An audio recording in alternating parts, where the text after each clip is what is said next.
What's going on, YouTube? How's everybody doing? We have another haircut tutorial for you, man. Thank you guys so much for coming to the channel, watching another video. We're gonna start this off on the top, and I'm gonna cut right through the middle, almost like a profile guide, and I'm using each previous cut as my guide for the next cut. So we're gonna do this all the way through to the back, and I'm pulling the hair out 90 degrees. That pretty much means I'm pulling the hair straight out from the shape of his head, because during the consultation, one of his biggest concerns was to please get the shape of my curls right. Because if you notice, over here by the neck, over here by the taper area, and above the ears, the lower sides of his head, it's longer than the rest of his head. Look how much longer that chunk of hair was compared to everything else. And so it's really important to make sure you're pulling everything out 90 degrees. You're using your previous guide. And then one of the things you'll see me do is kind of, after I cut a section, I'll kind of crunch the hair up and let the curls bounce, because every curl has its own personality. And so what I want to do is make sure once the curls are in their natural state, regardless of where you're at on the head, when you look at your client's silhouette, it's a nice rounded shape. It shouldn't look super long, almost like a mullet over there by the neck area or by the temple area. And so I'm pulling everything horizontally 90 degrees from the head. We'll do some scissor over comb in the taper areas, in the areas where we want to kind of like graduate a little bit more. And now we're gonna go ahead and start clipper over comb to prepare the cut for this ball taper. We're gonna go ahead and put on my guy.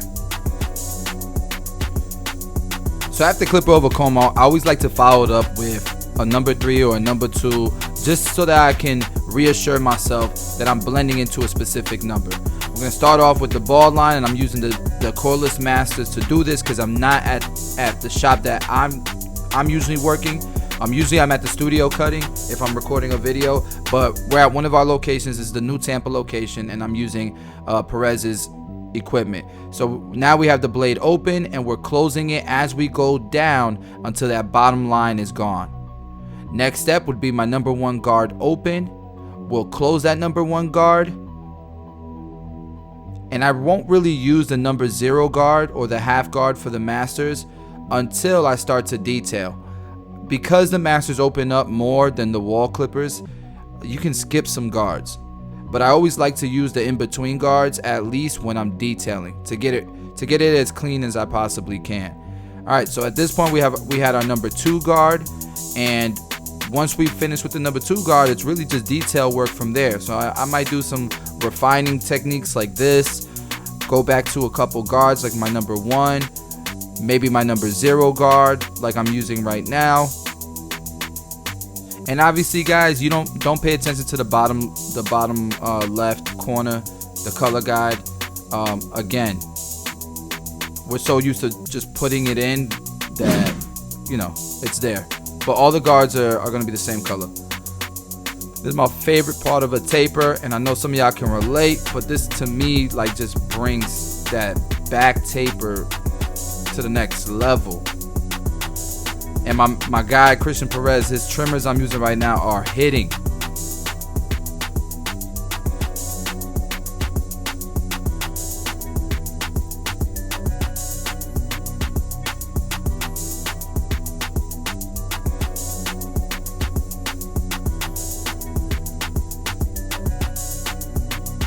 Alright, so in this specific area, I've had curls before, long curls, haircuts like this before.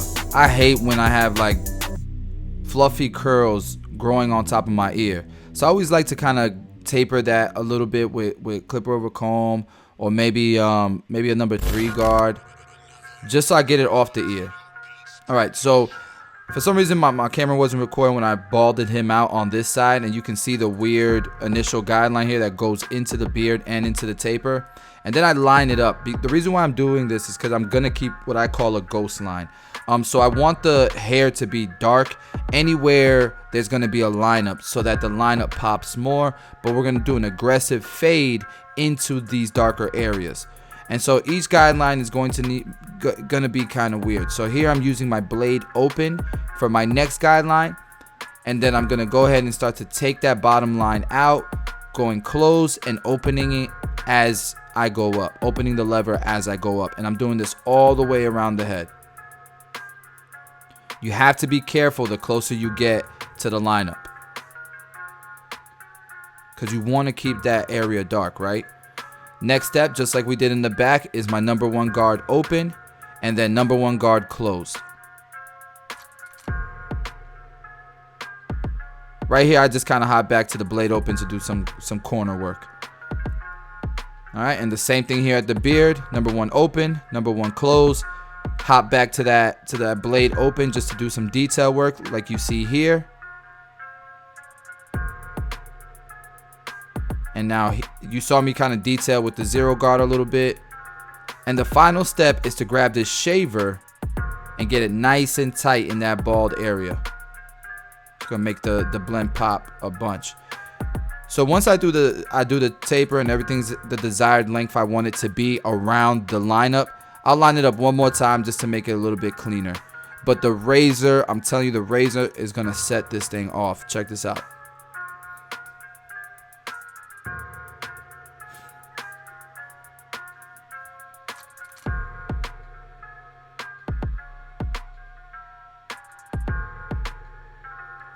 And we did apply a shave gel, just so you guys know.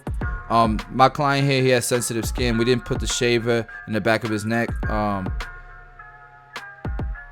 So with him, and because his facial hair is so thick as well, I always use shave gel.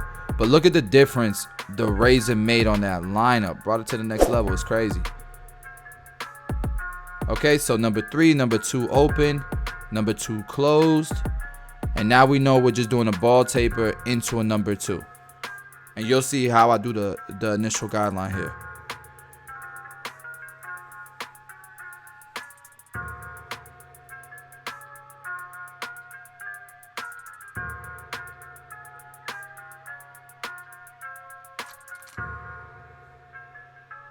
All right, so we still doing like our rough draft lineup.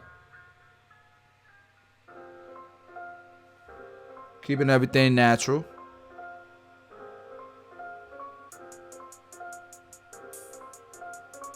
Tito, let's get it.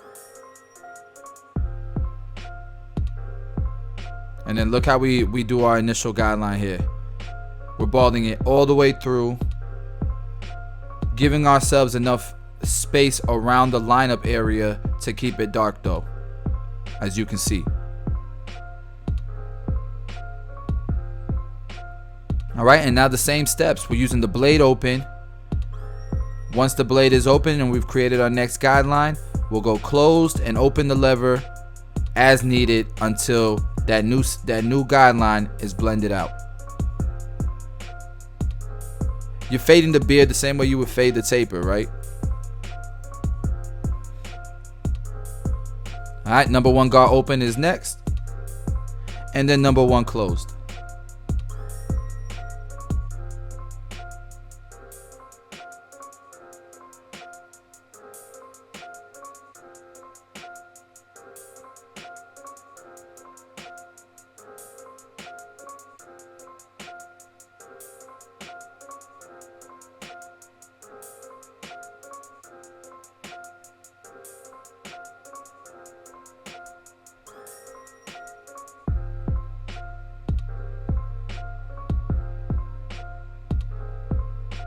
Alright, so this is our number 2 guard. And I used my number 2 guard briefly, but what I decided to do was go with a number 1 again, with the grain, number 1 open with the grain, and then start to freehand and shape all that length into the chin area, because he likes the chin area to be fuller, darker, a little bit longer. And so I created the shape here, and I just wanted to make sure that there wasn't any scraggly hairs growing out. But usually with a beard like this, you could freehand from the number 1 open with the grain into whatever length you really want, you know, around the chin or jaw area.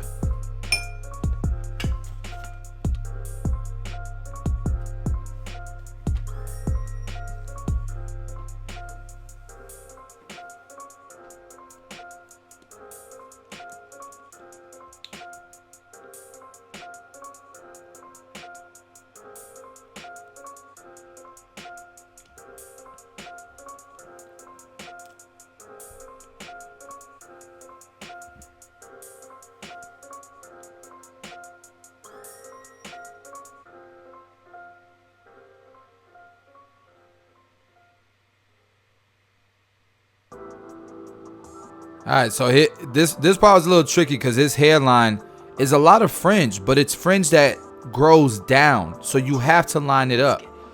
And so when I say fringe, it's almost like bangs, right?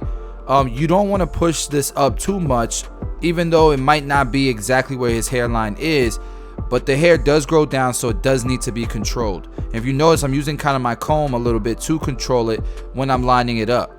But he's got a nice hairline, so there's no reason to push this back any, right?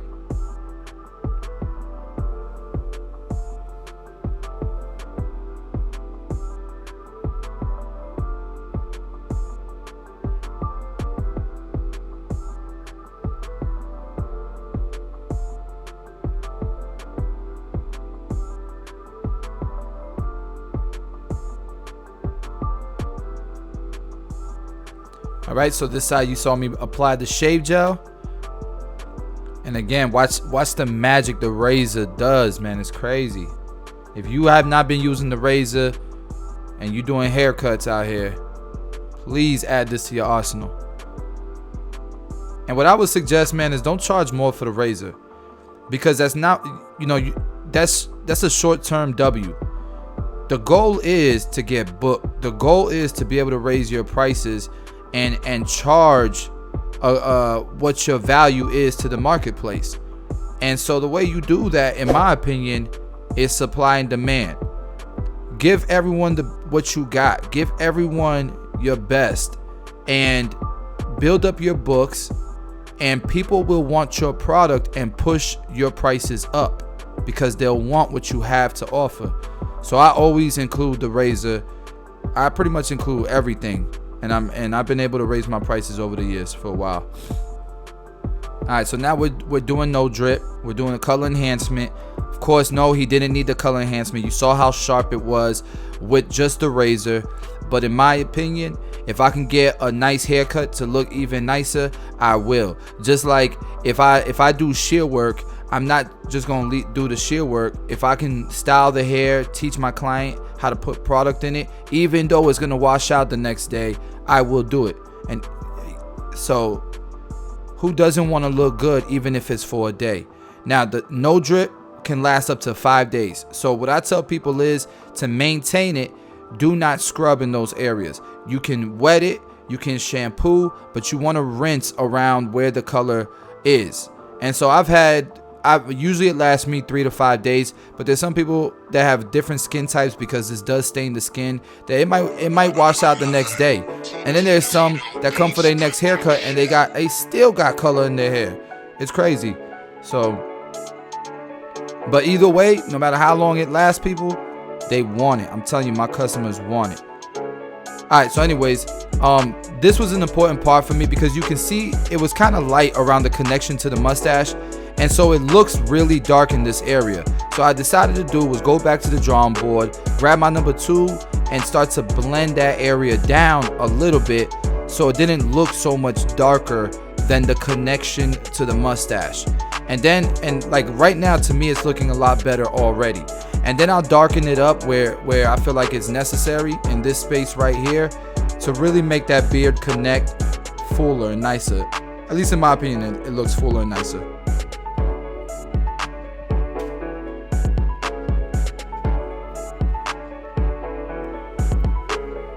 And after the color enhancement, I always like to put the razor on there one more time.